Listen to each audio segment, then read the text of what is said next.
રાજકારણના મહત્વપૂર્ણ સમાચાર કે જ્યાં લોકસભાની ચૂંટણી બાદ રાજ્ય સરકારમાં વિસ્તરણ આવી શકે છે, જ્યાં કેટલાક મંત્રીઓ ડ્રોપ કરી દેવાશે। ભૂપેન્દ્ર પટેલ 2.0ના નવા ચહેરાઓને તક મળી શકે છે।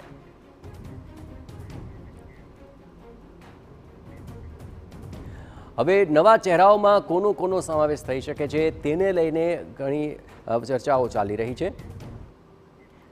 આજ મામલે વધુ વિગતે વાત કરવા માટે જોડાઈ રહ્યા છે TV9 સંવાદદાતા કિંજલ। આખરે જે રીતે ભાજપની અંદર કોંગ્રેસના નેતાઓ ભળી રહ્યા છે ને જે લોકોને આવકારવામાં આવ્યા છે, તેને લઈને શું આ વિસ્તરણને લઈને એ ચહેરાઓને તક મળી શકે છે?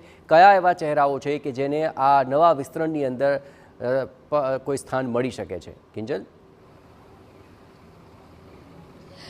जी बिल्कुल जयेश, गणगणाट है राज्य सरकार में शुरू थई चूक्यो है। महत्वना जे समाचार मळी रह्या छे ते प्रमाणे चूंटणीनी अंदर पण जे वर्तमान मंत्रीओ छे तेमने अलग अलग जवाबदारीओ छे ते सोंपवामां आवी छे। प्रचारथी लईने केम्पेनथी लईने जेटला पण प्रभारी मंत्रीओ छे वर्तमान तेमने पण जवाबदारी सोंपवामां आवी छे। तेनी साथे छेल्ला केटला समयथी जे मॉनिटरिंग छे ते पण थई रह्युं छे। परफॉर्मन्सने लईने जे रीते समाचार मळी रह्या छे ते प्रमाणे लोकसभानी चूंटणी बाद गुजरातना राज्य सरकारना मंत्रीमंडळमां पण विस्तरण थई शके छे। मोटा पाये फेरफार छे ते मंत्रीमंडळमां આવી શકે છે। તેની અંદર કેટલાક જે મંત્રીઓ છે તેને ડ્રોપ કરી શકાય છે અને તેની સાથે જ કેટલાક જે મંત્રીઓ છે તેમને સ્થાન મળી શકે છે।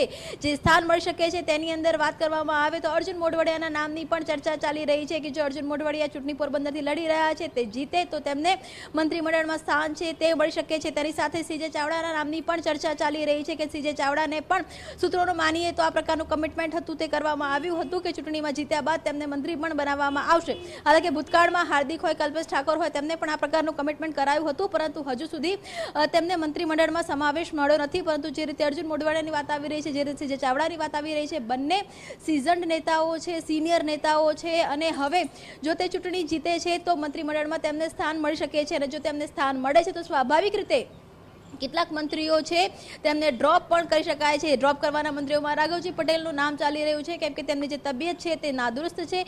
ચોક્કસ રીતે તે આવી રહ્યા છે, ગાંધીનગરમાં પણ આવતા હતા, સચિવાલયમાં પણ આવતા હતા, પરંતુ બ્રેઇન સ્ટ્રોક બાદની જે નાદુરસ્ત તબિયત છે ત્યારે તેમને ડ્રોપ છે તે કરી શકાય છે। બીજા કેટલાક મંત્રીઓ છે તેમને પરફોર્મન્સના આધારે પણ ડ્રોપ છે તે કરી શકાય છે। પરંતુ સૌથી મહત્વના સમાચાર કે જુલાઈ સુધીમાં આ વિસ્તરણ છે તે હાથ ધરાઈ શકે છે। જુલાઈ બાદ ગમે ત્યારે રાજ્ય સરકારના મંત્રીમંડળ વિસ્તરણ છે તે આવી શકે છે। વિસ્તરણની અંદર જે નવા જે યુવા ચહેરાઓ છે તેની સાથે જે સિનિયર નેતાઓ છે તેનો સમાવેશ થઈ શકે છે અને આ સમાવેશની અંદર અર્જુન મોઢવાડિયા અને સીજે ચાવડાનું નામ સૌથી અગ્રેસર છે। અને કેબિનેટ કેમ કે અત્યાર સુધીની વાત કરવામાં આવે તો વર્તમાન સમયમાં મુખ્યપ્રધાનનું જે મંત્રીમંડળ છે તે સૌથી નાનું મંત્રીમંડળ, સૌથી નાના કદનું મંત્રીમંડળ છે અને રાહ જોવાઈ રહી હતી લોકસભાની ચૂંટણીની।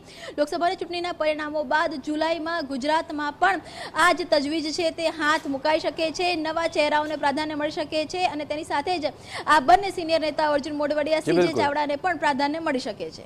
કિંજલ, એક તરફ માહોલ એવો છે કે જેટલા લોકો કોંગ્રેસમાંથી ભાજપમાં ભળી રહ્યા છે તેને લઈને સ્થાનિક ભાજપના નેતાઓમાં પણ આખરે ચોક્કસપણે તેમાં વિરોધ જોવા મળી રહ્યો છે। શું આ નવા ચહેરાઓ બાદ અને તેમને મંત્રીમંડળમાં જો સ્થાન મળે તો ફરી એકવાર ભાજપની અંદર આ જ પ્રકારનો એક વિરોધનો પણ જુવાળ ઊભો થઈ શકે?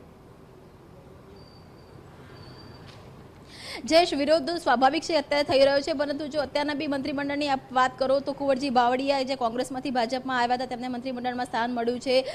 ખુદ રાઘવજી પટેલની વાત કરવામાં આવે, કોંગ્રેસમાંથી ભાજપમાં આવ્યા હતા અને મંત્રી છે। બળવંતસિંહ રાજપૂતની વાત કરવામાં આવે, કોંગ્રેસમાંથી ભાજપમાં આવ્યા હતા અને મંત્રી છે। તો અત્યારે પણ વર્તમાન સંખ્યાની જ્યારે વાત કરવામાં આવે ત્યારે સૌથી નાના કદનું જે મંત્રીમંડળ છે તેમાં પણ કોંગ્રેસમાંથી આવેલા જે નેતાઓ છે તેમને મંત્રીમંડળમાં સ્થાન મળ્યું છે। એક સમયે હાર્દિક પટેલ અને અલ્પેશ ઠાકોરની પણ વાત ચાલતી હતી, તો તે પણ જે તે સમયે કોંગ્રેસમાંથી ભાજપમાં આવેલા હતા। તો સ્વાભાવિક છે કે જ્યારે આવો સમય હોય ત્યારે જે મૂળ ભાજપના કાર્યકર્તા હોય, મૂળ ભાજપના હોદ્દેદારો હોય કે મૂળ ભાજપના નેતા હોય તેમાં એક પ્રકારની જે નાખુશી છે, નારાજગી છે તે ચોક્કસ જોવા મળતી હોય છે। અને તેની સાથે જો વાત કરવામાં આવે તો અર્જુન મોઢવાડિયા અને સીજે ચાવડા માટે પણ એવું માનવામાં આવી રહ્યું છે કે જો તેમ જીતે છે તો તેમને મંત્રીમંડળમાં સ્થાન મળશે।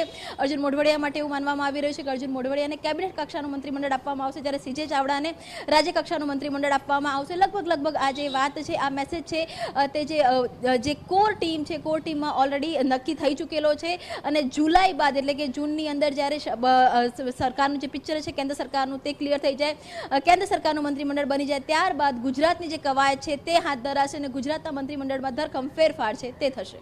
બિલકુલ કિંજલ, તમામ ગતિવિધિઓ પર આપ નજર રાખતા રહેજો. તો આખરે જુલાઈની અંદર કંઈક તો નવા જૂની ચોક્કસ થશે, મંત્રીમંડળમાં વિસ્તરણ થશે, પણ કોને આખરે ડ્રોપ કરાશે અને કયા નવા ચહેરાને તેમાં સ્થાન મળી શકે છે તે રસપ્રદ બની રહેશે. એક તરફ ભાજપમાં પોતાના જ કાર્યકર્તાઓ અને નેતાઓનો વિરોધનો આ માહોલ છે, અને એ તબક્કે એ વખતે જો કોઈ નવા ચહેરાને સ્થાન મળશે તો આખરે શું કોઈ વિરોધનો વંટોળ થશે કે કેમ તે પણ એક ચર્ચાનો વિષય છે.